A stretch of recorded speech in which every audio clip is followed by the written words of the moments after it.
এলাকাকে সুন্দর রাখা, স্বচ্ছ রাখা, নির্মল রাখা এবং অবশ্যই সবুজে ঘেরা করে রাখা, এই ভাবনাকে কার্যত বাস্তবমুখী করার উদ্যোগ খয়ারপুর বিধানসভার বিভিন্ন গ্রাম পঞ্চায়েত এলাকায় চলছে।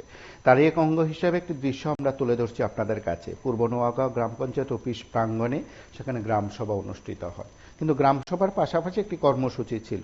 সেই কর্মসূচি হচ্ছে দ্য ক্লিন অ্যান্ড গ্রিন ভিলেজকে সামনে রেখে কর্মসূচি সংগঠিত করা হয়েছে।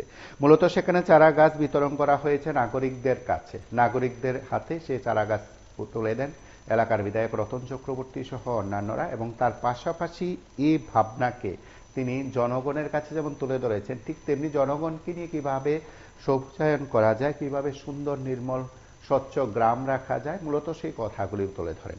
এই আয়োজন একদিকে যেমন গ্রামের মানুষের সঙ্গে গ্রাম পঞ্চায়েত অর্থাৎ যারা পরিচালনা রয়েছে গ্রাম সরকারের, তাদের যাতে নিবিড় সম্পর্ক রয়েছে, সেই নিবিড় সম্পর্কের বাস্তবায়নের বিষয় যেমন রয়েছে গ্রাম সভা, অর্থাৎ আলোচনা করে নেওয়া কি কাজ হলো, কি কাজ করা হবে ইত্যাদি। তার পাশাপাশি সুন্দরভাবে গ্রামকে রাখা, সবুজ গ্রাম সৃষ্টি করা ইত্যাদি বিষয়গুলো বোধ হয় একটু খানিকটা হলেও ব্যতিক্রমী পূর্ব নোয়াগাঁও পঞ্চায়েত চত্বরের এই আয়োজন থেকে।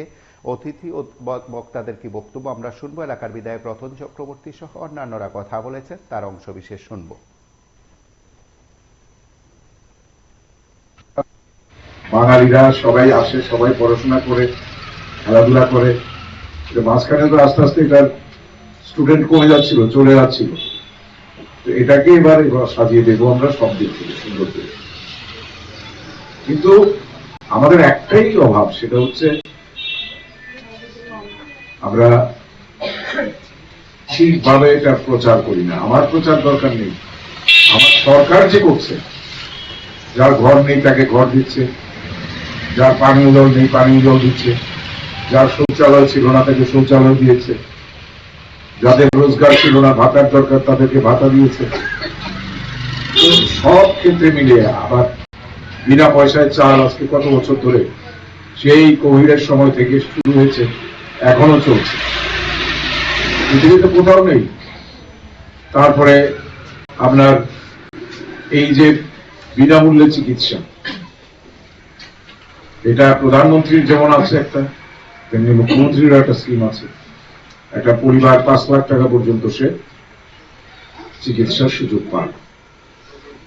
তো আমরা শিক্ষা, স্বাস্থ্য, যোগাযোগ ব্যবস্থা, পানীয় জল, সেচের জল 70 থেকে 80টা ডিপ টিউবওয়েল করেছি আমরা। কেন আগের সরকার 25 বছর কোনোটাই করেনি? আমি অবাক হয়ে যাই মাঝে মধ্যে, যে কাজটা কি করেছে। একটা কার্য বিধায়ক তহবিলের জন্য আমি সিএম এর বাড়িতে খুব আমার রাগারাগি করতে হয়েছে রীতিমতো, যে এখানে স্টাফ নেই, দেখার কেউ নেই। আবার তহবিলে কত টাকা আছে সেটার খবরই আমি নিতে পারছি না। ওপেন দেওয়া হয়, আগে তো সিপিএম নেতাদের বাড়িতে চলে যেত, তাদের যাদের ইচ্ছে, তাদের যারা ছাপোষা মানুষ তাদের শুধু দেওয়া হতো, কিন্তু সাধারণ মানুষ পেত না। কোনো হিসেব চাইবার অধিকার ছিল না, যে পঞ্চায়েত থেকে বলবে যে এখানে রাস্তাটা স্যাংশন হয়েছিল, সিপিএম আমাদের বহু রাস্তা তারা খেয়ে ফেলেছে। মানে তাদের খাদ্য বস্তু যে কি না ছিল, মানুষ খেয়েছে, ভালোবাসা খেয়েছে, স্নেহ, মায়া, মমতা জিনিসগুলো খেয়েছে। রেগার নগদ টাকার দুর্নীতি হতো তখন, এখন তো সব ব্যাংকে ঢুকে যায়। মোদীজি একটা রাস্তা করে দিয়েছেন, টাকা এখন আর হাতে হাতে হয় না, এখন সব ব্যাংক অ্যাকাউন্টে। এই যে আমরা 2000 টাকা ভাতা দিচ্ছি, কিষাণ সম্মান নিধি দিচ্ছি, রেগার কাজ হচ্ছে, সেগুলোকে দেখতে হবে। আর রেগার কাজও ঠিকভাবে যাতে হয়, প্ল্যানিং করে যাতে মোটামুটি একটা ভালো মজুরি পায়, এইগুলো লক্ষ্য রাখতে হবে। গেছে আমি ফিরিয়ে দেওয়া তো দূরের কথা, প্রায় সবগুলোই করে দিয়েছি। স্কুলটাকেও সেদিন লিখে দিয়েছি, কাজটাও বলেছি। মুখ্যমন্ত্রী বাড়িতে মিটিং ছিল যে আমার এখানে ইংলিশ মিডিয়াম স্কুল আরো করতে হবে, কোনোটা আপগ্রেড করতে হবে। তো সেগুলো ওরা লিখে নিয়েছেন, যারা এডুকেশনের ডাইরেক্টর ছিলেন, কমিশনার ছিলেন। আমার কলেজটা যে করেছি, কলেজটাতে আমি বলেছি ড্রয়িং আবার দেখতে হবে আমার, কারণ এখানে একটা হল ঘর রাখিনি, এটা তো হয় না, হতে পারে না। এখানে প্রায় 50-60 কোটি টাকা খরচ করে একটা বড় বিশাল হল হবে। এখানে কালাসাধুর আশ্রম লিস্টটা চলছে। তো যখন যেটা যতীন্দ্র কুমার একটা প্রাইভেট স্কুল, 8,51,00,000 টাকা এটার জন্য স্যাংশন করিয়ে দিচ্ছি। আর কি এটা এমন ভাবে সে জুটবে যে এই এলাকার মধ্যে সবচেয়ে বেশি সুন্দর স্কুল হবে এটা। সেগুলো দিয়ে কি ওরা কাজ করে কোনো খবর নেই। হাঁস, মোরগ, ছাগল, শুকর, মাছের পোনা, মাছের খাদ্য, ফলের গাছ, ফুলের গাছ, গরু, এই জিনিসগুলো যে আমরা হাতে তুলে দিচ্ছি, এগুলো দিয়ে তার রোজগার সে বাড়াচ্ছে কিনা। এবং শুধু তা না, সবকিছু এখন ইন্স্যুরেন্স হয়, ওষুধপত্র দিয়ে দেওয়া হয়। এক একটা ফার্ম যদি ভালোভাবে ওরা করে, এখন আমি সেদিনও যেমন ডিসি পাড়ার দিকে এক একটা শুকর চারা দিয়েছি প্রায় 20 কেজি করে ওজন। এখন সে যদি নিয়ে তাদের বিক্রি করে দেয়, খেয়ে ফেলে, তাহলে তো এটা বাড়বে না কোনো সময়।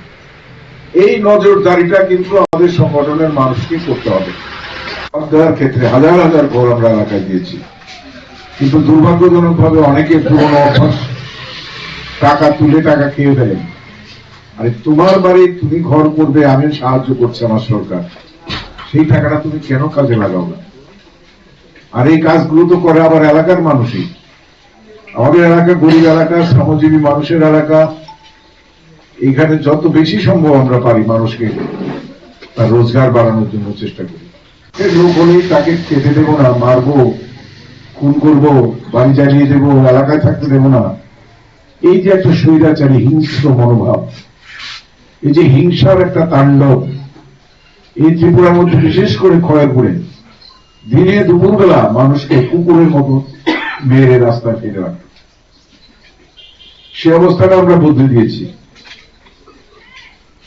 এখন খুনাখুনি তো বন্ধ হয়েছে, কোনো বাড়িতে আগুন দেওয়া হয় না। আমরা বলছি আইনের পথে চলবে, আমরা কেন আইন হাতে নেব? এটা করতে গিয়ে আমাকে অনেক কাঠখড় পোড়াতে হয়েছে। উত্তেজিত আমাদের দলের কর্মীরা নিজেরা ক্ষমতায় এসেও মার খেয়েছে। আমার এই 23-এর নির্বাচনের আগে এরকম ঘটনা হয়েছে। তারপরেও ঈশ্বরের আশীর্বাদে আমার কথা তারা মানেন বলে পাল্টা কোন প্রতিহিংসা রাস্তায় আমরা যাইনি, হাঁটি বলে ওপেন দেওয়া হয়। আগে তো সিপিএম নেতাদের বাড়িতে চলে যেত, তাদের যাদের ইচ্ছে, তাদের যারা ছাপোষা মানুষ তাদের শুধু দেওয়া হতো, কিন্তু সাধারণ মানুষ পেত না। কোন হিসেব চাইবার অধিকার ছিল না যে পঞ্চায়েত থেকে বলবে যে এখানে রাস্তাটা স্যাংশন হয়েছিল, সিপিএম আমাদের বহু রাস্তা তারা খেয়ে ফেলেছে। মানে তাদের খাদ্য বস্তু যে কি না ছিল, মানুষ খেয়েছে, ভালোবাসা খেয়েছে, স্নেহ, মায়া, মমতা জিনিসগুলো খেয়েছে।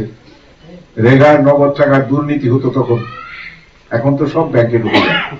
মোদীজি একটা রাস্তা করে দিয়েছেন, টাকা এখন আর হাতে হাতে হয় না, এখন সব ব্যাংক অ্যাকাউন্টে।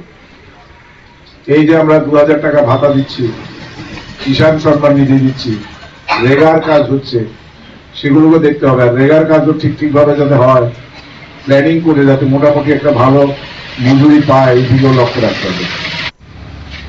সেগুলো দিয়ে কি ওরা কাজ করে কোনো খবর নেই। হাঁস, মোরগ, ছাগল, শুকর, মাছের পোনা, মাছের খাদ্য, ফলের গাছ, ফুলের গাছ, গরু, এই জিনিসগুলো যে আমরা হাতে তুলে দিচ্ছি, এগুলো দিয়ে তার রোজগার সে বাড়াচ্ছে কিনা। এবং শুধু তা না, সবকিছু এখন ইন্স্যুরেন্স হয়, ওষুধপত্র দিয়ে দেওয়া হয়। এক একটা ফার্ম যদি ভালোভাবে ওরা করে, এখন আমি সেদিনও যেমন ডিসি পাড়ার দিকে এক একটা শুকর চারা দিয়েছি প্রায় 20 কেজি করে ওজন।